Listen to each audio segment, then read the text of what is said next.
Mark Rogers TV on Big Ten Media Days, which just concluded at the end of last week, or as like the conference likes to call it, the Big Ten Kickoff Luncheon, and some of the comments that caught our ears from the league's head coaches.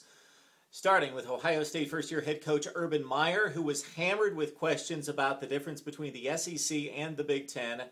Urban Meyer called the Big Ten the best conference in America at one time. He didn't exactly allude to specifically at what time he was thinking. If you look at the bowl results and look at the Big Ten standings and the way the conference performed, you would have to say that there was an argument up until the mid-2000s. Of course, speed was talked about as the difference between the SEC and everyone else, and certainly the Big Ten, and specifically defensive front seven speed. And Urban Meyer said that it also shows up on the special teams because a lot of those defensive linemen and especially linebackers play on special teams.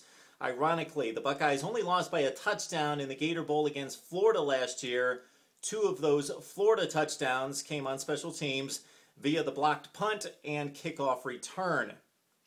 Mark D'Antonio of Michigan State, of course, his program on the rise.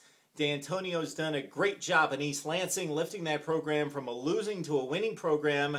And Sparty's certainly taken a step each year to a Big Ten championship tie 2 years ago, and then to its first bowl victory under D'Antonio against Georgia in the Outback last year.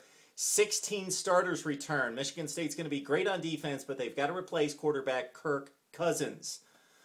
Bo Pelini of Nebraska, of course, 1 year in the league. The Huskers went 5-3, took some knocks around the Big Ten, and getting beat up against Michigan in particular, also a loss against Northwestern, and they got buried by Wisconsin as well. 3 huge losses from Nebraska on the defensive side of the ball. They're going to have to replace Jared Crick along the front. Levante David, who turned in one of the spectacular years on defense in all of college football, and Alfonso Denard in the secondary. So Nebraska tries to make it to the elite of the Big Ten without some of their key defensive players. Also, Brady Hoke of Michigan, of course. Michigan, as much as Michigan possibly can, sneaking up on everyone last year. 11-2 Sugar Bowl win over Virginia Tech for Brady Hoke. Second year, he's focusing in the offseason on developing senior leadership, in particular a number of courses and classes and sessions, in particular highlighted by a trip to the West Coast and a session with the Navy SEALs for 4 days for the Michigan Wolverines. And of course, Michigan's going to need a lot more than leadership, a lot of speed and talent, and minimal mistakes when it opens up against Alabama in Dallas on September 1st. Brett Bielema of Wisconsin, he took the podium. And besides stating 7 times that he's excited for the season to start, he very much wants to coach a Heisman Trophy winning running back in Monte Ball and says he'll do everything that he can to get Ball that award. And certainly he'll get him the ball. He had 33 touchdowns last season.